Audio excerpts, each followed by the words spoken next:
welcome to Sports Close-Up. Mike Fiorillo, co-host Jim Berger. Jim, how's it going? Not too bad. Happy to be here with two of Meadville's finest. So we have a special guest today, Jim, as we look back in the 88-89 Bulldog season, which was probably one of the most exciting seasons in Bulldog history. Former head coach of the Bulldogs, now currently assistant coach at Allegheny College, Norm Price. Coach, thanks for coming on. It's good to be here. Tell us what you're doing now. I know you're working at Allegheny. Tell us what your duties are and how's it going? Well, I'm retired, which is always a good thing, as you know. As I know. And I have been lucky enough that Coach Bob Simmons is allowing me to help out up here at Allegheny. This is my second year. I started last year, and when Coach Driggs left, I was unsure whether, when you have a new coach coming back in, but Coach Simmons has been very, very good to work with, and I'm enjoying it very much. And it occupies your time. I love the game, and the conference is an amazing conference, and it's a very, very competitive conference, and I just enjoy it. You coached the high school, you coached Meadville, then you went away for a while, came back to Meadville, then you're out for a little bit, went up to Allegheny here and coaching. Difference between the style of coaching between college and high school? Well, there's no doubt. I had my eyes open last year, and of course we have a great group of young men up here, and I would use the one where they're responsible. They're young adults, and they're responsible, and you don't have to babysit them. And I think that you were involved a lot at high school. A lot of high school is babysitting and getting them from A to B and B to C. And up here we treat them like the young men that they are, and I have not seen any of them abuse that in the 2 years I've been here. And they're just it's really a nice thing for me to be involved in something like that, because the other way kind of wears you down a little bit, and you get older, you just kind of lose. Like, I can't tell you how many times I've given rides to kids. I can't get to practice. I don't have a ride. I can't get here. I can't get there. Up here, we tell them where to be, when to be there, and they're there, and there's no questions asked. So I enjoy that. And you talked about the responsibility, pretty much grown men almost. Another thing Coach Simmons said when he took over, he remarked at how cerebral and in depth the kids here are. Would you agree to that? We have a couple kids on the team. One of them, Chris Koyak, is probably going to be the valedictorian this year, and wow. These kids are they're going to be successes in life. There's no question about that. And I use an example, Josh Valenik last year, who even in 1 year I saw develop from the beginning of practice to the end of practice, develop as a person. He was the captain of the team and a leader, and I told him at the end, I don't think I'd ever seen a kid come further in a 6-month period as a person. And that's what college is supposed to do for you. It's supposed to prepare you to get ready for the world, and I think Allegheny does a great job with that. Coach, what about in high school? One thing you don't have to do, what you got to do at college level, I'm sure, is recruiting. How is that? Well, some people would say I recruited in high school, so. Well, we might talk about one of the people that we'll be looking at on this video. You did get accused for that when he came in. Look at it. In seriousness now, recruiting is the lifeblood of college sports. You have to be able, I don't care at what level, you have to recruit, and you're always looking for people that not only are good people, that are good players that fit into your system. Coach Simmons and I talk a lot now. He's coming in with a specific system that he believes in very strongly, and he's looking now to recruit people that fit into that system, which is why a lot of schools like Worcester and Wittenberg and schools like that, where the coaches have been there 30 years, they've had a 30-year head start at that. Right. So that's one of the things I think at Division III, if you can recruit to your system, because let's face it, you don't always have the luxury of picking somebody at Division III. They have to fit into an academic situation very strongly, but it is the lifeblood. There's no doubt about that. And I tell you what, one thing I like about the new head coach, right off the bat, Coach Price, was that he's a Yankee fan. It's so nice. I know that's a great thing. That's a great bonus for Allegheny. I told him we weren't going to hold that against him. Is what I told him. He told me, so he's from the Scranton area, Eastern PA. All of us growing up, we got to watch Yankees games, Yes Network. Said he went away for a couple of years, came back, and it's Root Sports, and he has to watch the Pirates. So that's what's. I'm happy about that. Let's get to the team here we're going to be looking at, Coach. And why don't you set it up? Why don't you tell us some of the players on this team and your feelings going into that season? It's interesting, Mike, when we did this.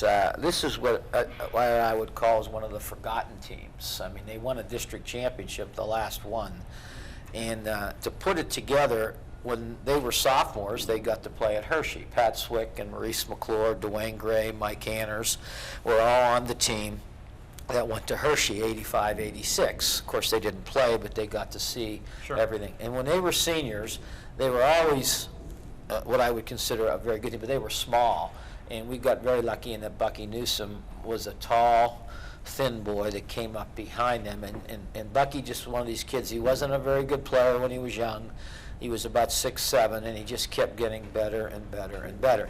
And then really the unique thing was when Dominic Dumonchich, I had a situation where I was working a lot of camps at that time, and I had come into contact with an assistant coach from Temple, and he asked me, you know, would I be interested in, and could I have a foreign player? He goes, they have a kid that they want to recruit, and he's looking to play in America, and he was a straight A student, and you know, the whole bit. And I said, well, let me go back to Meadville and look around. And one of the families that I had been friends with was the Powers family that owned the medicine shop, and Bob and Barbara Powers were interested in hosting a player, and one thing went to another, and we went to you know, we went through the process, and it couldn't have worked out any better. You know, Dominic today he went to Pitt, and he graduated from Pitt. He's in the banking industry right now. He's a very successful person.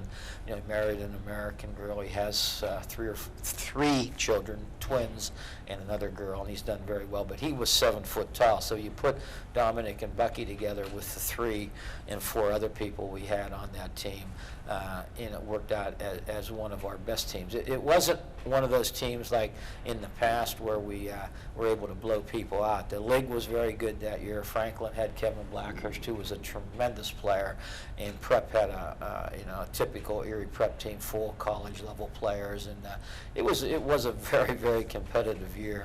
And I think I told you before, one of the interesting stories about that, we got really hot at the end of the year, and I thought we had a shot maybe at going to the state championship game, and we beat a good Newcastle, or a good Fox Chapel team, and we ran into Mount Lebanon at Pitt Fieldhouse, and Mount Lebanon was, it was one of the few times I can even remember, and I can kick myself in the rear end.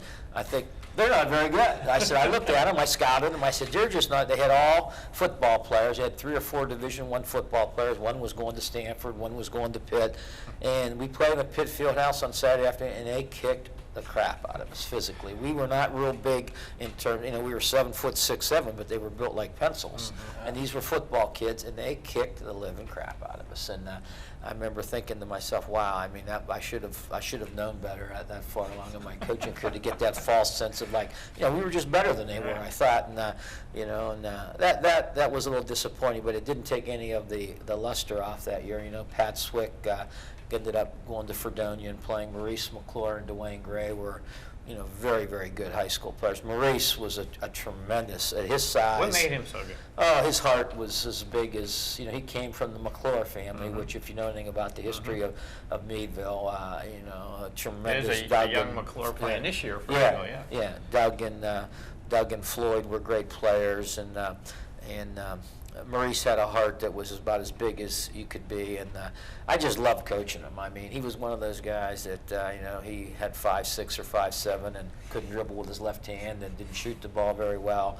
But he, you know, in the course of coaching over almost 30 years at Meadville, he's one you'll never forget because of the size of his heart. You know, Dwayne Gray, another one. His brothers were Terry and Joe. Right. Terry came up here to Allegheny and was a 4-year starter, and you know, Joe was tougher than nails on the state team, and Dwayne kind of a forgotten soul.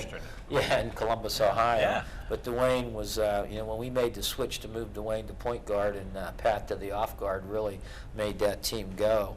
And very a stabilizing force like that. And again, Dwayne was one of my favorite guys to coach. And let's talk about that move, Coach, because you and I had discussed, and Jim also, this was like the second year of the three-point. Yeah. How did the three-point help this Meadville team? Well, it was really weird how that three-point would happen. In 85, 86, in the state championship game, Burnett makes a big basket near the end of the game. that would have been a 3. We lose by 1 point, and then the next year they had that line out there. And I'll tell you, one guy that benefited immensely from that line was Brad Mook, who now, obviously owns Meadville Plate Glass and is a coach in the system. But Brad was a very, very good standstill shooter. So he was one of the first beneficiaries of the 3-point line. And in this team, Pat could shoot the ball very well. Dwayne and Maurice were more penetrators and creators. So we moved Pat to the off guard, even though I think he ended up playing point guard in college. And Pat, I think, was a big beneficiary of the 3-point line. And of course, Dominic, who, he and I went round and round and round because, he's 7 foot coming from Yugoslavia and jacking up threes, and I'm trying to think to myself how everybody in the stands has called me an idiot because I have a 7-footer out there shooting threes. This is before Dirk Nowinski and guys like that. And so we would have some interesting conversations, he and I, as we went through. Tell us about the one story you recounted about you. Oh, yeah, we were just going round and round and round. And Dominic, as I said, was very, very intelligent. Very cerebral. And he looked right at me and goes, Coach, he goes, I might not understand everything you say, but I'm not deaf. And I stopped and I said, Dom, good point. I said, I'm sorry. Some of the kids that came off the bench to help you that year. Yeah, Mike Price was another local kid that did very good on that team. And, of course, we used Tim Boyton as a 9th grader on that team. And Timmy ended up being a fabulous two-sport athlete here in Meadville as a football player and a basketball player. So it was a unique year. And there's no doubt, as you hate to be one of these guys that always look back and say, it was better back then, that. You and I both are in that age. But we were a quad A school back then. We were in the biggest classification in the state of Pennsylvania, and we had quad A athletes. I mean, there were no doubt about it. We had kids that were able, and the other thing I look at, and I mean, our schedule was that way too. I mean, we went out and played. Even the Elks Christmas tournament, you brought in big teams back then. Yeah, I remember the one year in '83 and '84 with Seidel and Gray and those guys. We play Farrell in Newcastle on the road on a Tuesday, Friday, and they met for the Quad A WPL championship, and we beat them both on the road on Tuesday and Friday night. So those games prepared us to move on, and that was the one thing I remember when I came up here. And of course I was a young guy, and I used to tell these kids, I had a thing where I called get in, get out, and get over. We never got into playoffs. You had to get in first, and then you had to get out of the district, and then you had to win a game. And I remember explaining to my one team what the WPL was. They never knew what it was. They didn't even understand what it was. I said, well, and how to beat a we had never beaten a WPL team, ever. I mean, Norm Sundstrom had very, very good teams up here, but he always seemed to run into a roadblock right there. And so we had to not only schedule them, we had to get used to beating them, and we had to get over the hurdle and understand what we were trying to accomplish. And just get in the playoffs, because to be honest with you, I can remember a lot of times when the season was coming to a close. I had kids on the team that, hey, can I miss practice to go run track? Can I miss practice? I mean, they didn't understand. They didn't see the big picture of what we were trying to accomplish. Yeah. What about your coaching staff back then? That was a great staff. Jeez, oh man. You look at, I was fortunate, I had Chuck Jones all those years, and man, what a coach. And, still coaching today. Still coaching today. He's got to be crazy. I tell him all the time, But he not only a tremendous player for Meadville, a great cross-country track coach, one of the best around. And of course, lucky enough to be by my side. And he and I, when you coach that long together, develop a relationship that is very special. And then, of course, I had Mel Daney for a while, and Mel went on to, Mel, I think, is one of the best coaches around. He went down to Cochranton and did a fabulous job. He's living in North Carolina now. And then I had Tommy Powell, who, along with Chuck Jones, was on the 1971-72 team with Biff Crescent, Davern, and D'Lo and those guys. And Tommy, at the time, was more interested in football. And little did we know that he'd leave Meadville, go up to Northeast, and become one of the best basketball coaches in District 10. Tom was a fabulous guy, and one of his best. Everybody had a strong point, but Tom had a great relationship with children, with kids, and he was able to get into kids' heads. And he played at Arizona State for football, and he'd been a big athlete, and he was able to reach kids. So I look at that staff and I go to myself, wow. You talk about being very lucky as a young coach to have guys like that. And I got to say this, since you brought up Tom Pyle, that he coached the girls for a few years, and he coached my daughter for a couple of years, and she still communicated with him now. She Yeah. has so much respect for him. You're right. He could reach young people Yes. in a unique way. Speaking of still, communicating with them, that was one of the other really cool things I thought we were watching a video. Every time a player popped up, you'd say, oh, well, he's in Ohio right now. He's in Pittsburgh right now. How is it, 25 years later or whatever, to keep in touch with the guys like that? You think that the success helped that, or? I think one of the things in life that never stops is the constant change. And I've gone from being a young guy to, I had a birthday a couple of weeks ago. I was 62 years old, and I did some quick arithmetic. I came here when I was 25, Yep. so I've lived here 37 years. And kind of like you, Yeah. I still look at Johnstown, Pennsylvania as my hometown, but I've lived here 37 years, and I can't walk downtown without seeing somebody or saying hello and seeing somebody that I taught, and it's a good feeling, to answer your question, Jim. Yep. It's a very nice feeling to feel that people will say hello to you and talk to you. I mean, you can't go to Giant Eagle or Walmart or someplace without somebody bumping into you, and whether you taught with them or taught. I went from teaching the kid to the son or the daughter to near the end I was getting grandsons. That's when you knew it was time to get the Hang it papers up. in. You knew it was time to get those papers in and get the PSEA involved. But yeah, it was a good feeling. It's a good feeling. Well, Coach and Jim, we're going to right now look at the film and the highlight film from that year, the 88-89 Bulldogs, and you will see, folks, an outstanding team. A much younger Coach Price on the sideline Oh, then. boy. And you will hear, I think, the best play-by-play announcer this series ever had in Ray Horner. And I want to say one thing. Yes. Tom Leach, who was with me, I mean, I really don't know what Tom was ever thinking about when he asked me one time if he could film a game, but he sat on almost every bus trip I was ever on, and along with Chuck and those guys, was part of our group. Dave Kennedy was our scorekeeper, and Chuck was the coach, and Tom sat with, and he heard all my ranting and raving and everything. But he and I, we edited a lot of film over the years, and I don't know if the people in Meadville quite understand. That's a donation that he did. We had probably better filming than college teams at that time, because it was Tom's hobby, and it was a labor of love for him. And he's done many highlight films for parents that wanted things, never, to my knowledge, charged anybody a penny. And still does it today. Still does it today, and it's amazing. I don't know how old Tom is. I couldn't guess, but I know he's older than me. And it's amazing how much time he's put in. It's interesting, the words you just spoke about Tom was also echoed by Coach Achenbach when we did a throwback with Coach Hock. He said the same things that you said about Tom Leach. So now let's go look at the 88-89 Bulldogs.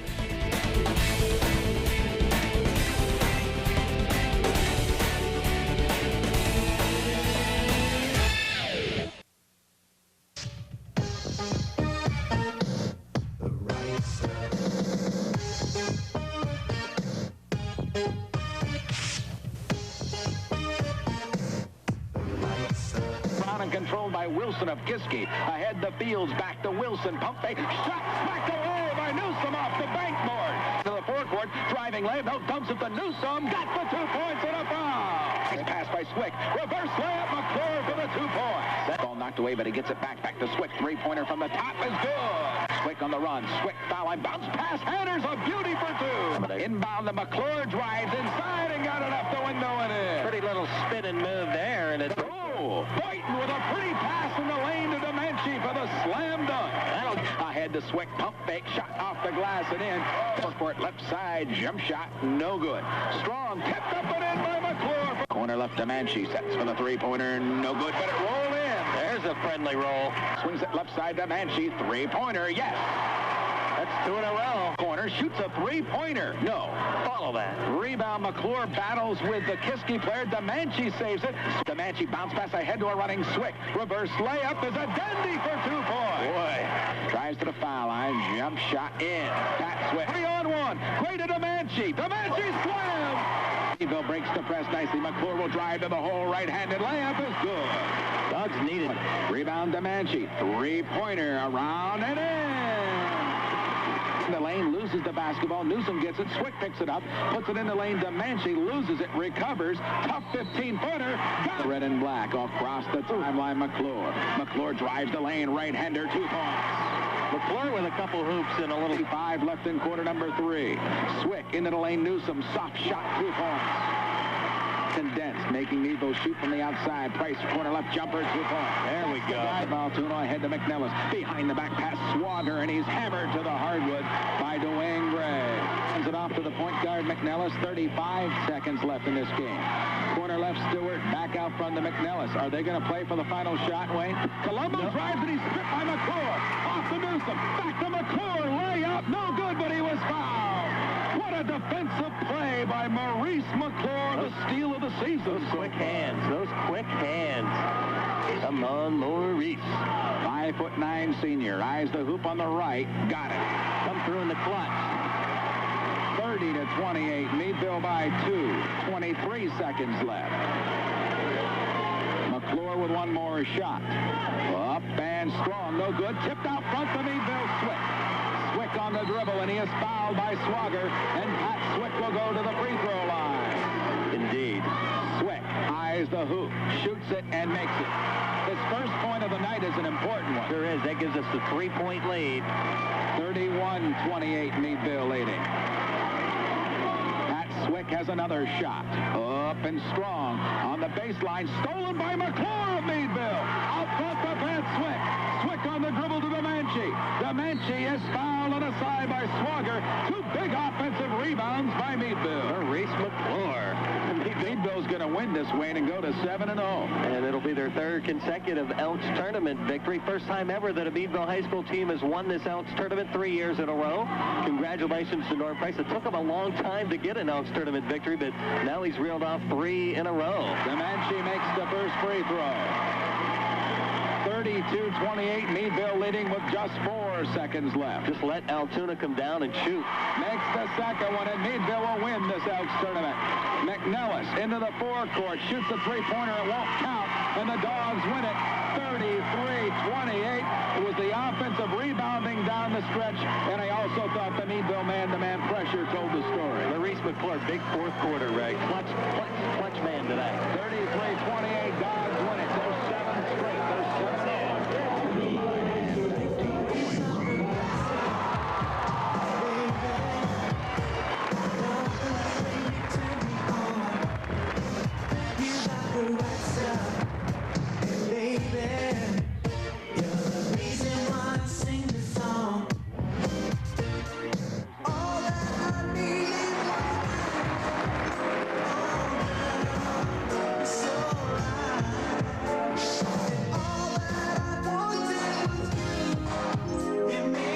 Picks it up, goes into the lane. It's Tucker over Newsom. Shot smacked away and picked up by Buck Newsom. To Pat Swick. A bounce pass ahead to Mike Hanners. Hanners back to Pat Swick. 3-pointer again. Bingo! There's Demanchi. 3-pointer. Good. Corner left. Demanchi. Long 3-pointer. Good. At Patrick Swick. 3-pointer. High arc, and he got the right Price. 17-footer. Around, and in. Demanchi inside Hanners. 10-footer. Glass. Rebound McCullum. Shot smacked away by Buck Newsom. Picked up by Pat Swick and Meadville. Ahead of the pack, the pass to Demanchi. Drive, shot good, and a foul inside on Blank. Top of the key, Buck Newsom shoots a jump shot. Swick by a dozen. 37-25. Arcs a 3-pointer. Got it, and he's fouled by McCullum. We can have a 4-point play.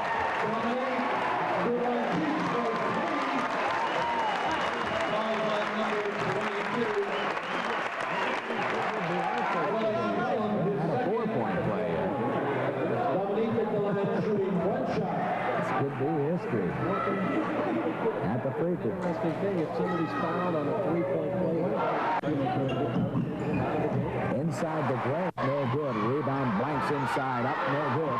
Rebound Newsom of Meadville. Newsom, baseball pass up court to Pat Swick on the run. Swick stops, pops, jumper, goes. Wing left, it's Orlando inside. Blanks knocked away by Gray, picked up by Newsom, off to Pat Swick on the run. Swick all the way down, left-handed layup, no. Tipped up and in, though, by Buck Newsom.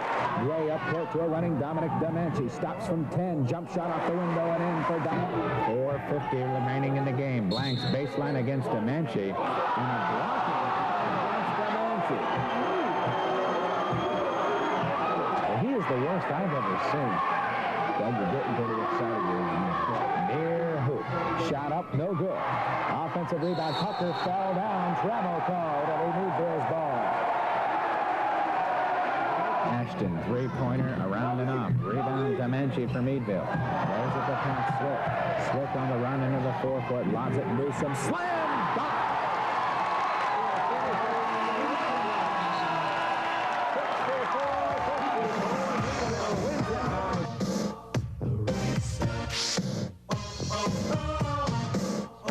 Wilhelm knocked away in a steal by Meadville's McClure. Breakaway, layup, got it. 2 points. Quick-handed Maurice McClure picked him clean. Wilhelm to the foul line. Ball knocked away by McClure. Picked up by Gray. Back to Maurice McClure. Driving layup. Got it for the 2-pointer. And credit McClure with the steal for Meadville. And Henner's open from 15. Dumps it corner right. Gray. Gray inside to Manchi. Window shot. 2 points. Meadville works. Back out to Pat Swick. Swick left wing to Manchi. Shoots the 3-pointer. Swish. It left wing McClure. Relay corner left to Manchi. Baseline drive. Racing shot is good. It's 41-37. Meadville by 4. Into the lane. Newsom. 10-footer. Good. And he's fouled. Boy, just rolled in. It was a hanger. Corner right. Fiorillo. Fiorillo bounce pass cross court. Intercept by McClure. McClure on the breakup court. Driving layup. Window and in. Maurice McClure with a big play. Dogs with a couple of timeouts left. Now has a couple left. Swick hits a 3-pointer on the inbound. They left 62-53, 53 seconds left. We'll be back in 60 seconds.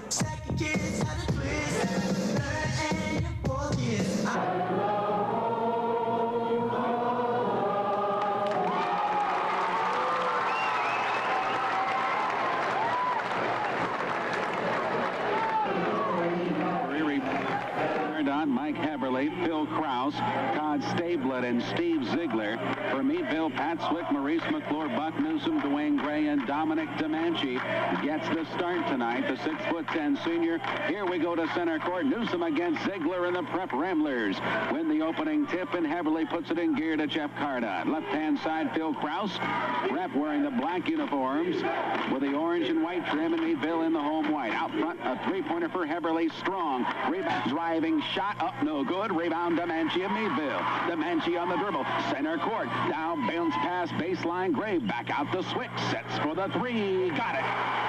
Back to Cardon on the left wing. Pass to the right side. Haberle, corner right. Ziegler. Jump shot, air ball. Rebound, Swick of Meadville. Swick, baseball pass ahead. A running Demanchi. Jammer. Gray with a shot, misses it, bounces out to McClure. McClure in the backcourt will look for Pat Swick, forecourt. Into the corner left, Gray.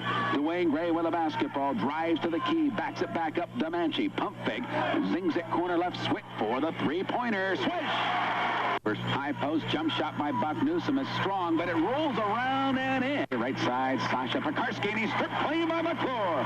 Breakaway layup. We're tied at 16. Deflected away by Demanchi. Demanchi picks up the ball on the dribble. Racing into the forecourt. Bounces it corner left. Swick from 18. Bingo! Pekarsky shoots from 16 over Demanchi. No. Rebound baseline. Newsom of the Dogs. Backcourt, Pat Swick. Swick will move it into the forecourt. Meadville leading by 2. The Dogs have outscored the Ramblers 8-2 to open up the second quarter. Dogs score here. Biggest lead of the game for him. Baseline, Demanchi got the bucket, and he's fouled by Kraus. The key, Swick rifles it inside. Newsom up, no. Tip Newsom, no. Tip Newsom, yes, for the 2. 3 tries by Buck. People needs to come out in the second half, Raymond, and give 100% again and get a win over the Preppies. Swick, Demanchi, McClure, Newsom, and Gray. Into the lane, Newsom from Demanchi and rolls in a jump shot from 10. We've had several friendly rolls this evening. Dribble bounces it to Maurice McClure. Low pass Demanchi, window in. Meadville has the lead. Nice. There's a pass on the baseline. Ziegler, reverse layup, missed. Rebound, Demanchi of Meadville. Dogs leading by 2 and moving left to right. Pass up court to Dwayne Gray. Left side drives the key. Tries to dump it. He does to McClure. Glass and in. Dogs has just 2 points in the quarter. Meadville with 6. Swick, top of the key. 3-pointer, bingo! Yes, baby!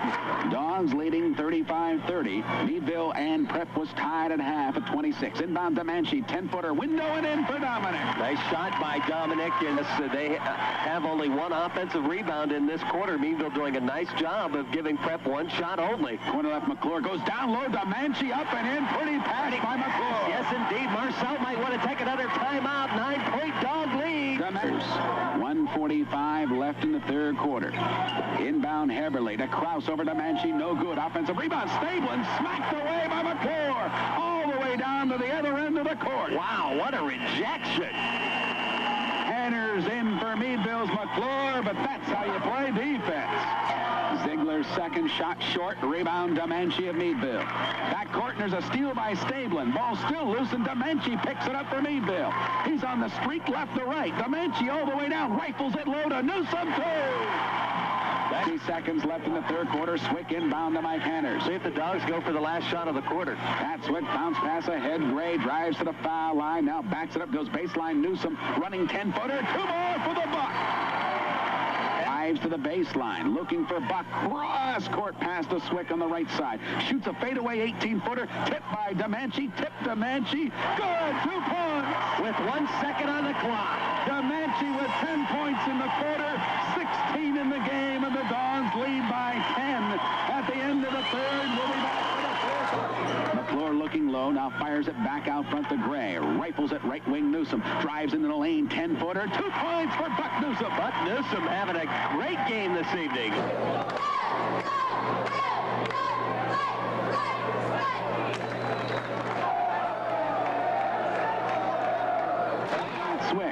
Swick out front on the dribble. Looks at the clock. Drives baseline. The ball knocked away, and the game is over. Meadville has earned respect in District 10 now. Knocking off the Wranglers 61-43.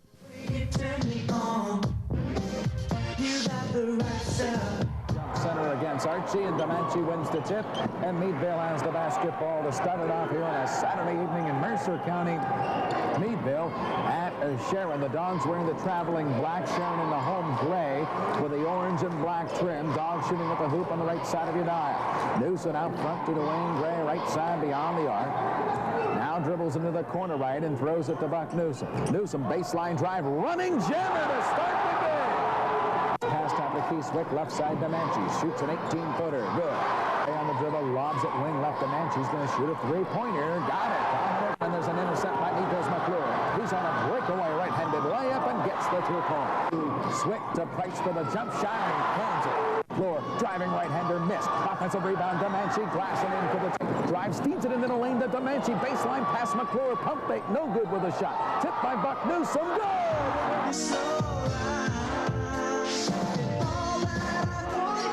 With a basketball to start the fourth and final quarter, and Meadville comes out in that 1-3-1 zone. Knight shooting at the hoop on the left side. Out at center circle, it's Blackers. Meadville wearing the white tonight. Knight's in the black. Miller for the 3 for the Knights. Strong. Rebound. Pat Swick to Meadville. Way up court. Demanchi's open. Drives. Pump fake. Window and in. Meadville has the lead. Way back to Swick. Pump fake. Drives the lane. Scoop right. Hander. Demanchi shoots a 3. Got it. Bingo, baby. 57-49 Meadville. That's right. 3, yes. Swick from 18. He's on fire at 62-62. Foul line left, Kevin Blackers for the Franklin Knights. No, he missed it. Rebound Newsom for Meadville. To Pat Swick into the forecourt. Ball knocked out of bounds. Off Franklin. Meadville gets it back with 6 seconds.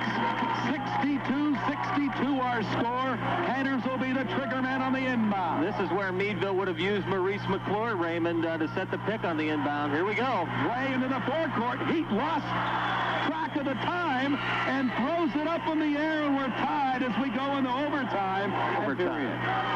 Tip is controlled by the Knights, but we have an infraction on Franklin. Wayne, did you pick it up? I think maybe they called that fella for going up with the ball. And Demanchi backs up and shoots a 3, and he banged it in. Franklin 1-and-1 shot, misses it. Rebound, Meadville's Dwayne Gray. Gray, forecourt pass, Swick, ball knocked out of bounds off Franklin's Blackers. Meadville gets it back with 42 seconds left in overtime. Norm looks like he's been through a war over there. He does. Meadville will let the clock run out, and the Meadville Bulldogs have defeated the Franklin Knights 70-68. It was billed as a big showdown in the TCAC, and Wayne, that's just what we had here tonight.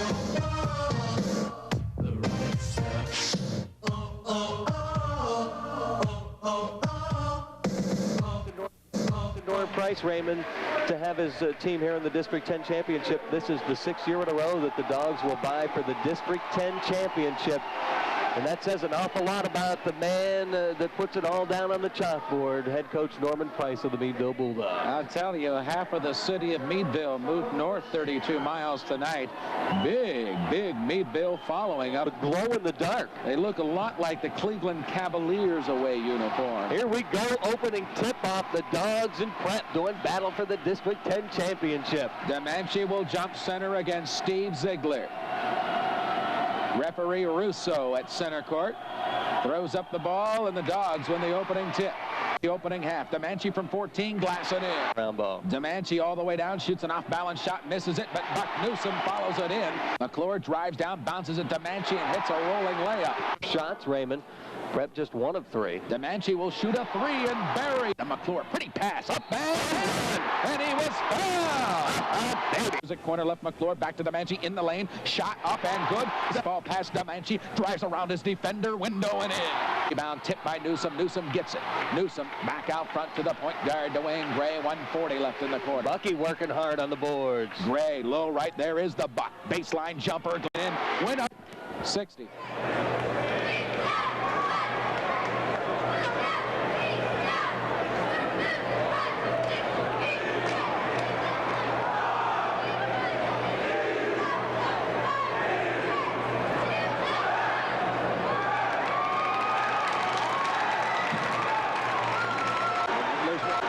Within 4, and Demanchi sprained his ankle. He has fallen off the hardwood floor over there on the near side. Dominic has sprained his ankle, and he is down and in some obvious pain. Wow.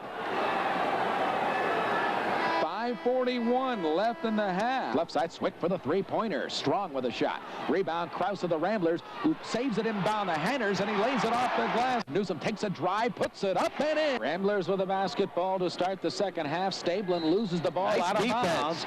Swick into the forecourt, left side, Boynton from 18, and he bears. Side, Buck Newsom. Inside, McClure, pump fake, glass it in. From the front, and Demanchi comes out of the Meadville locker room, and he's greeted with a standing O.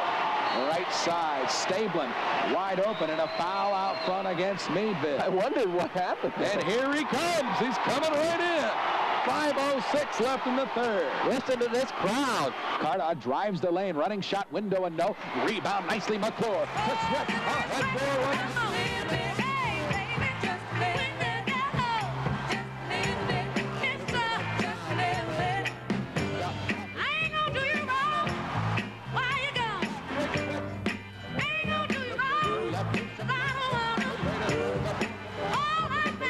Scoop shot is good.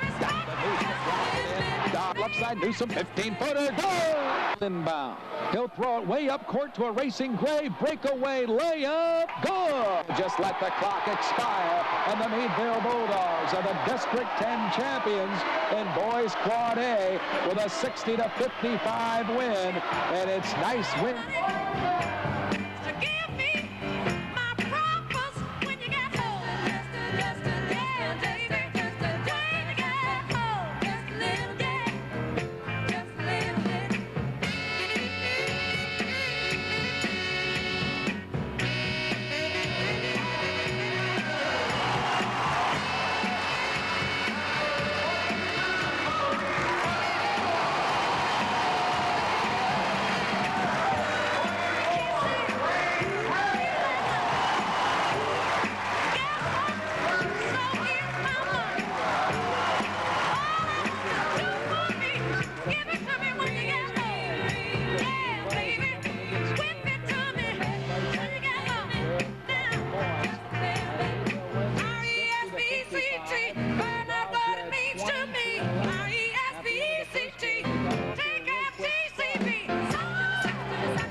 Demanchi for the three-pointer. Count it.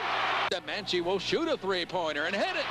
McClure in the lane, pump fake, 10-footer, window and in. All right, McClure, baseline drive, shuffles it, Newsome, up and good for driving. He'll shuffle it off the gray right-hander, count it. Low right, DeManchi, turnaround jumper, glass it in. Sideline pass to Hanners. Low bounce pass, Newsome, jumper in. Get missed, rebound, control by McClure. He ripped it down. Swick on the dribble in the backcourt, and we'll move it forecourt with a pass to DeManchi. Three-pointer, bingo! Foul line, Newsome drives the lane, 10-footer, window and in for Butler. 2 defense, three-pointer by Swick, good! And that will end the half. What a way to end it. Meadville leads by 9 points at the break. Swick at the free throw line. He hasn't been there tonight. First one, good. Yeah, baby, yeah. You know you got the right stuff. And girl, yeah, baby.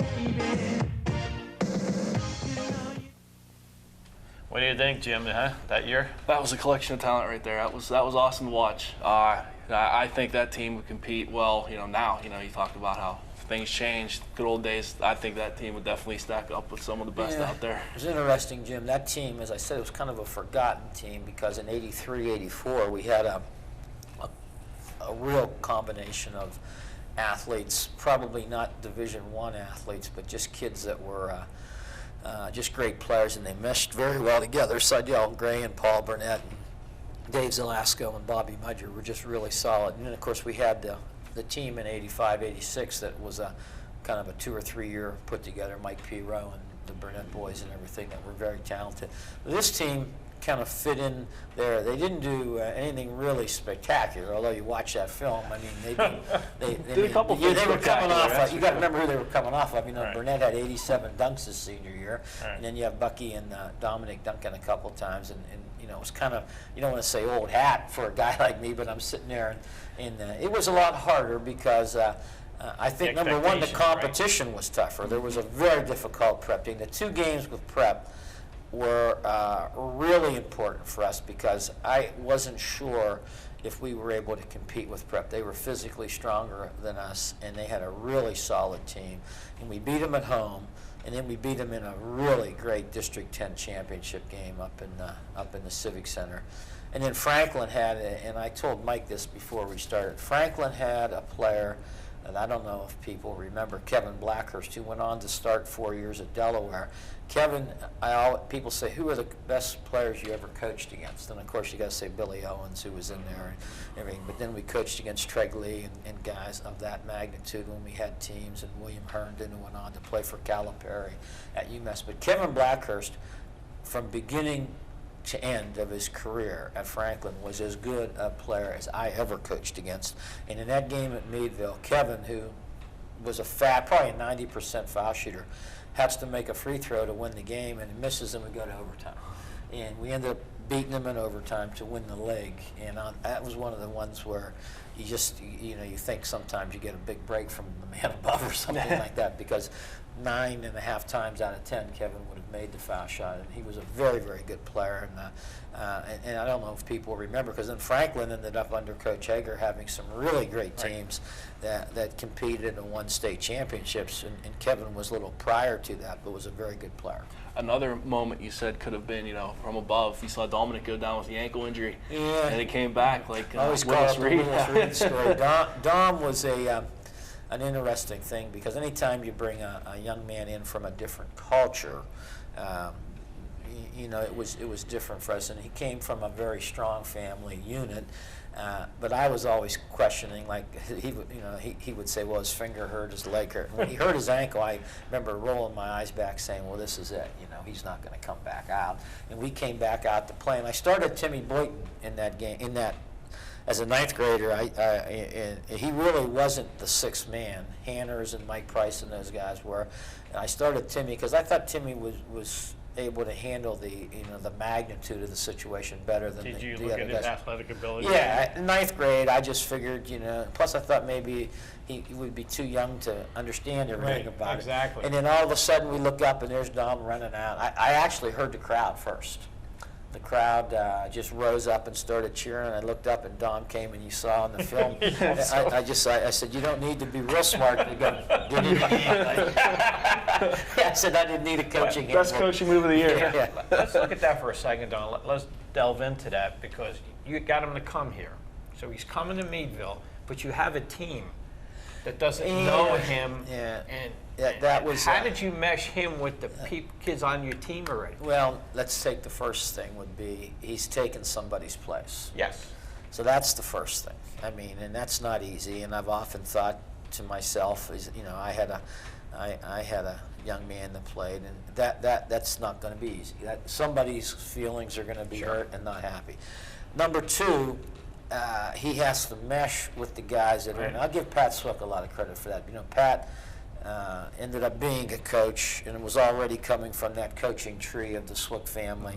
And Pat really worked hard with meshing. And then Maurice and Dwayne, as soon as they saw that he could help, they were on board. I mean, like I said, those guys always were small.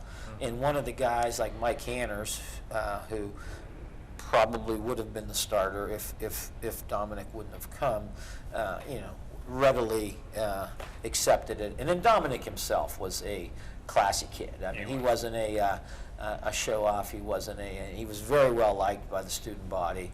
And the teachers, I think, coming in, originally might have thought maybe the whole thing was a little shaky, but he was a good student.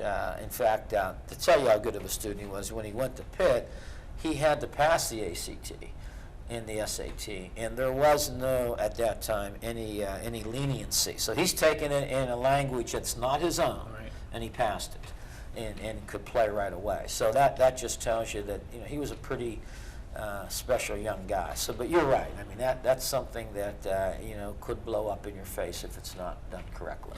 So you knew about him? I did my homework. What had happened, like I said, was people make a big deal out of it. I was working a camp down in Baltimore, and I had a guy somebody introduced me to this guy, and we started talking. He was an assistant at Temple. His first name was Dean. His last name was Demopoulos, who ended up being an NBA assistant for a long time. And he said something to me, and he says, "Would you be interested?" And I said, "Well, is he any good?"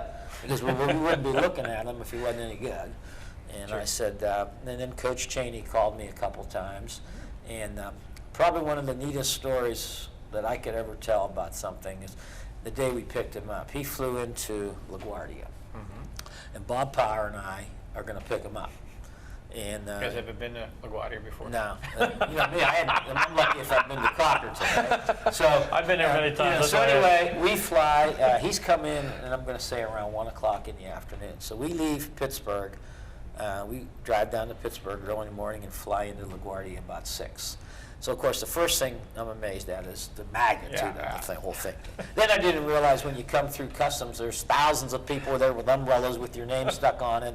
And I'm thinking, well, I realize now we may be being a little bit over our heads. Well, here's what happens. Honest to God, he doesn't come off the plane.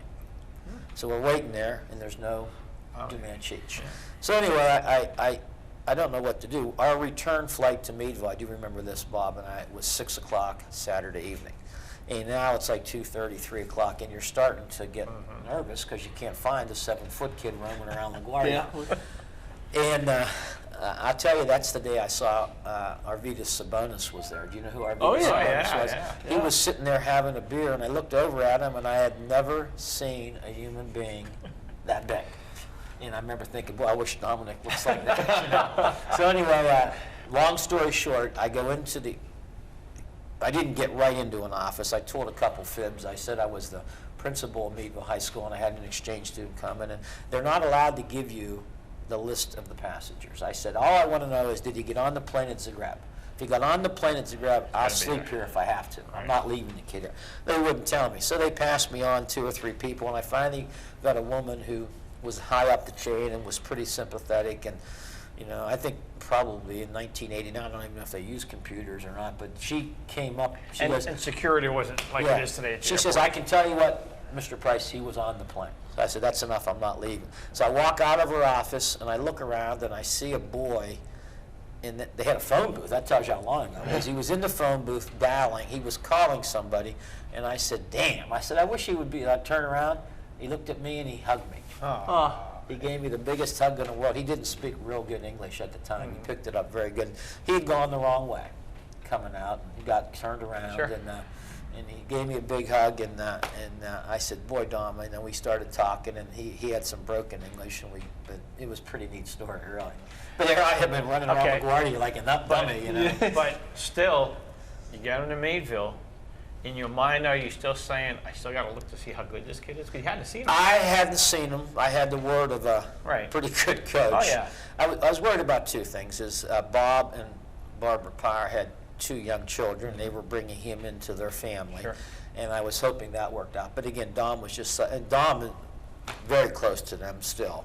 And of course, having the 2 kids, so it worked out. It could not have worked out any better in a situation that, you know, potentially might not have worked out. And, you know, and we're talking about the whole team. I don't want to just stay on Dominic, but I got to ask you this question real quick. Norm Temple brings him in here for you. He goes to Pitt. How did that work out? That got a little weird. And that's funny because when you just said that, he would have been a perfect fit for Temple because they played his own, and Dom did not guard very well, and he could shoot very well. And he would have actually played what they called a 3-man at Temple. And when he started in these playoffs, he started to explode. Number one, they signed guys early back then, and Dom wasn't signed. So it was the spring, and so everybody that didn't get somebody's now, the vultures are out. And he's, you know, the phone's ringing off the hook with guys trying to get in. And Paul Evans at Pitt came up, and we went down for a visit, and sweet talked him pretty good, and this and that. And again, one of the things, and this is important, that I always said when my kids were being recruited was, they would ask you, Coach, what do you think? And I would say, unfair question. I said, because number one, I'm a huge Pitt fan.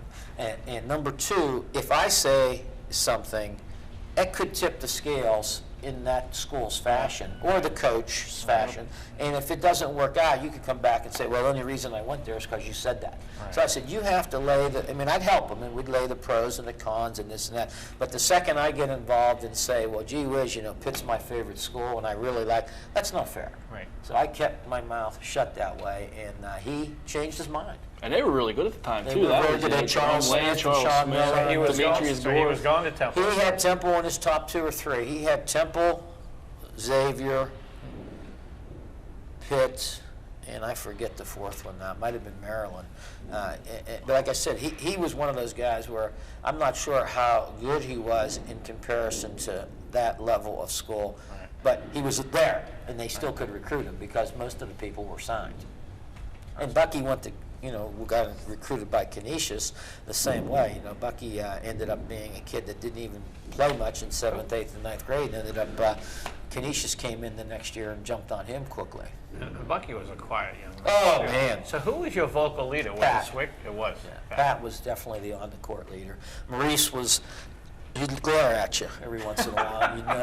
You'd know that he wasn't happy with the way things were going. Maurice was one of those kids that very rarely did I ever say, you know, sometimes people would say, geez, you're really rough on these kids, especially back in that regime. And never said anything to Maurice, because every time he walked down the floor, he gave me his best effort. And I think that's all you ever want from a kid. And I used to say to Maurice a lot of times, I'd say, just make the person you're guarding feel very uncomfortable. And he was tremendous. Looking at the tape, he really did that. And you said he, what, 5'7"? 5'7", maybe. Yeah, he was a typical McClure. It was about their size. They all came out looking about that size and could jump out of the gym and loved to play. Let me ask you a very strange question about these teams that you came in the early 80s and started to change the culture. Not only of the basketball team, but the whole community as far as basketball. Bought into it. You know, the gyms were sold out. You had to stand in line to buy playoff tickets. Remember that like it was yesterday.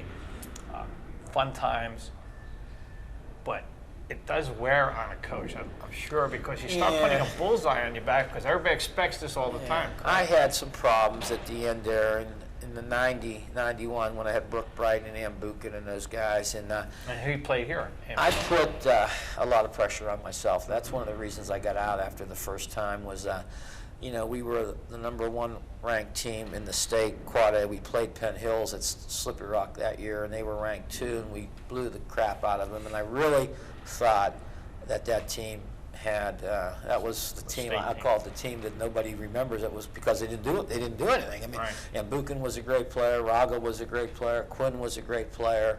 And of course, I had a 7-foot center, and Brooke Bright, who goes to Kent State. And we lose back-to-back years to prep in very close, painful games. Right. 1-point game one year, and then they got 2 the year before, and then prep went on. That's the year prep played Kobe Bryant. We could have played Kobe Bryant maybe if we'd have got involved in that. All right. Well, Jim, I want to thank you. Coach, I want to thank you. And we want to thank everybody as we went back and watched the 88-89 Bulldogs on Sports Close-Up.